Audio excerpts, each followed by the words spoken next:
हाय बेचारी बहू। सरिता की शादी एक अच्छे परिवार में हुई है। उसका पति रोहन उसे बहुत प्यार करता है। घर में उसकी सास शांति और ननद मीनाक्षी भी है, जो सरिता के किसी काम में दखल अंदाजी नहीं करती। लेकिन फिर भी सरिता को ऐसा लगता है कि दुनिया की सबसे ज्यादा बेचारी बहू वही है और सबसे ज्यादा अत्याचार उसी पर हो रहा है। माँ जी, ये लीजिए आपकी चाय। अरे बहू, तूने इतनी ज्यादा चीनी क्यों डाल दी चाय में? हाय हाय माँ जी, मैंने तो उतनी ही मीठी बनाई है जितनी मीठी आपको पसंद है। माँ जी, आपको तो मेरे हाथ की चाय अच्छी ही नहीं लगती। जब देखो कुछ न कुछ कमी निकाल ही देती हो। अरे बहू, तू एक बात के पीछे ही पड़ जाती है। मैंने ऐसा कब कहा कि तू रोज चाय खराब बनाती है? सरिता अपने कमरे में चली जाती है और फोन उठाकर अपनी माँ से बात करती है। हेलो माँ, कैसी हो आप? क्या कर रही हो? मैं तो ठीक हूँ, पर तू बता, तेरा मूड कैसा है? तेरी आवाज से लग रहा है कि कुछ तो हुआ है तेरे ससुराल में। अरे क्या बताऊँ माँ, यहाँ तो हर समय मेरे साथ बहुत बुरा व्यवहार होता है। मैंने अपनी सास के लिए इतनी अच्छी चाय बनाई, लेकिन मेरी सास चाय पीते ही मुझे 4 बातें सुना दी। बेटी, तू इतनी छोटी छोटी बातों पर ध्यान ही क्यों देती हो? तुम्हारी सास ने कुछ बोल भी दिया तो क्या हो गया, वो बड़ी है ना तुझसे। माँ ने इतना समझाया, लेकिन इस बात का सरिता पर कोई असर नहीं हुआ। अपनी बेचारी बहू की छवि वो बदलना ही नहीं चाहती। अगली सुबह सब नाश्ते की टेबल पर बैठकर नाश्ता कर रहे थे, तभी सरिता ने अपने पति से कहा, सुनिए जी, मुझे ना आज बाजार से कुछ सामान लेकर आना है। आज आप ऑफिस से आने के बाद मुझे लेकर चलना ना। भाभी, मुझे भी कुछ किताबें खरीदनी है। आप दोनों जा ही रहे हो तो मेरी किताबें भी ले आना। लो, अभी तो बात ही की है बाजार जाने की, तो एक फरमाइश आ गई। माँ जी, आप भी बता दो कुछ, और हाँ, मोहल्ले वालों से भी बोल दो अगर वो कुछ मंगवाना चाहते हो तो। बेचारी मीनाक्षी अपना सा मुंह लेकर रह गई। ये सब देखकर रोहन से चुप नहीं रह गया और वो गुस्से में बोला, सरिता, क्या हो गया है तुम्हें? मीनाक्षी ने तो सिर्फ किताबों के लिए बोला है। तुम्हें मीनाक्षी से इस तरह से बात नहीं करनी चाहिए। माफी मांगो उससे अभी। क्या? मैं माफी मांगू? दिन भर आपके घर के काम करूं मैं, आपकी और आपके घर वालों की बातें सुनूं मैं, और अब माफी भी मैं मांगू? ऐसा कभी नहीं हो सकता। ये बोलकर सरिता वहां से चली जाती है। एक दिन उनकी पड़ोसन घर आती है। अरे सरिता, क्या कर रही है? और क्या करूंगी भाभी जी, बस घर का काम ही कर रही हूँ। आप बताओ कैसे आना हुआ? अरे मैं तो तुम्हारा हालचाल पूछने आई थी, लेकिन तुम तो बिजी लग रही हो। कोई बात नहीं, मैं बाद में आ जाऊंगी। और क्या करूं भाभी जी, जब से शादी होकर आई हूँ ना, बस काम ही कर रही हूँ। और इस घर में ना कोई मेरी कदर नहीं करता। पति है जो बस घर से ऑफिस, ऑफिस से घर। ननद को तो कॉलेज से फुर्सत नहीं। बची सास तो उनका सारा समय मेरी गलतियां निकालने में लग जाता है। अरे ये क्या कह रही हो सरिता? तुम्हारी सास तो पूरे मोहल्ले में तुम्हारी तारीफ करती फिरती है कि तुम बहुत अच्छी हो, पूरा घर तुम्ही ने संभाल रखा है। हाँ तो क्या हुआ, इसमें गलत क्या कहती है? सच्ची तो कहती है। मेरी मर्जी के बिना इस घर का पत्ता भी नहीं हिलता। शाम को जब रोहन घर आया तो उसने सबसे कहा, कल हम सबको मौसी जी के घर जाना है। उनकी बेटी की शादी है। सब अपनी अपनी पैकिंग कर लो, सुबह होते ही निकल जाएंगे।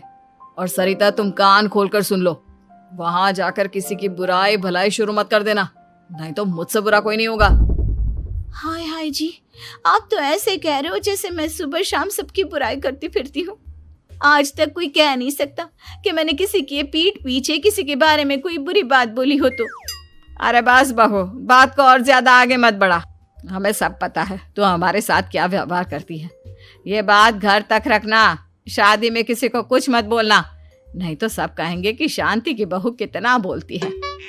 हाँ हाँ, सब कुछ तो मैं ही बोलती हूँ ना। आप लोग तो हर समय फूलों की बारिश करते रहते हो मेरे ऊपर।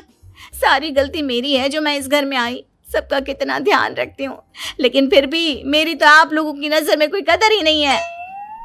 अगली सुबह सब लोग मौसी जी के घर पर चले जाते हैं। वहां पर शादी का माहौल होता है, सब जगह चहल पहल होती है, बहुत सारे मेहमान आए हैं। सरिता को वहां बहुत अच्छा लग रहा है।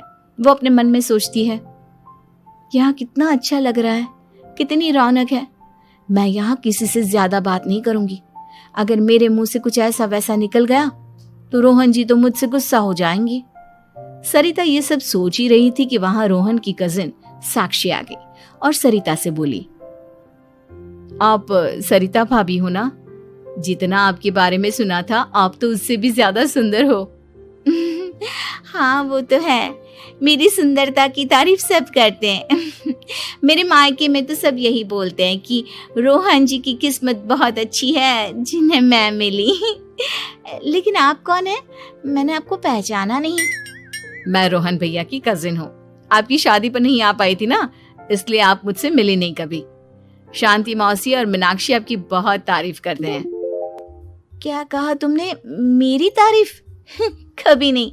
मेरे ससुराल वाले कभी मेरी तारीफ कर ही नहीं सकते। मैं इतनी अच्छी हूँ, मेहनती हूँ, लेकिन उन्हें तो मेरी कदर ही नहीं। सारा दिन घर का काम करती हूँ, फिर भी मेरी सास ना मुझे सुनाती रहती है और पति भी मेरी सास की साइड लेते हैं। ना कभी बाहर ले जाते हैं ना कहीं घुमाने। अगर घुमाने के लिए कभी बोल भी देना तो उनकी बहन बीच में आ जाती है। मैं कैसे रह रही हूँ उस घर में ये मैं ही जानती हूँ। सरिता की ये बातें सुनकर साक्षी को बड़ी हैरानी हुई।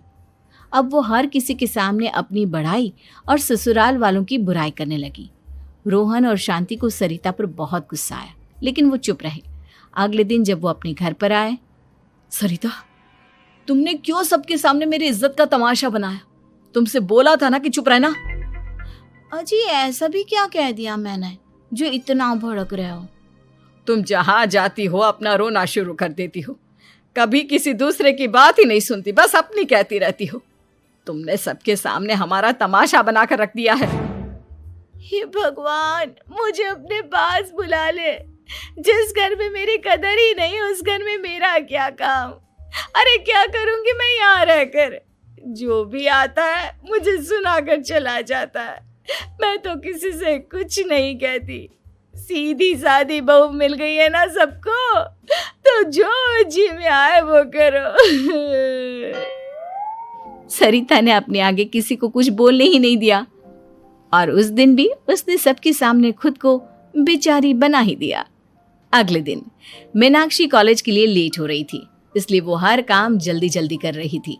अपना नाश्ता लेने किचन में गई और पतीले में रखे गरम दूध को गिलास में डालने लगी। दूध का पतीला उसके हाथ से छूट गया और गरम गरम दूध उसके हाथ पर गिर गया। ओए माँ, हाय मेरा हाथ, माँ मेरा हाथ जल गया। मीनाक्षी की आवाज सुनकर सरिता दौड़ती हुई आई। ये क्या किया तुमने? तुम्हें नाश्ता चाहिए था तो मुझसे बोल देती, मैं क्या मना करती थी? अब पता नहीं कितने दिन की मुसीबत पाल ली तुमने। सरिता मीनाक्षी को उसके कमरे में ले गई और उसका बहुत ख्याल रखा। उसका इस तरह से ख्याल रखना शांति और रोहन को थोड़ा अजीब लगा।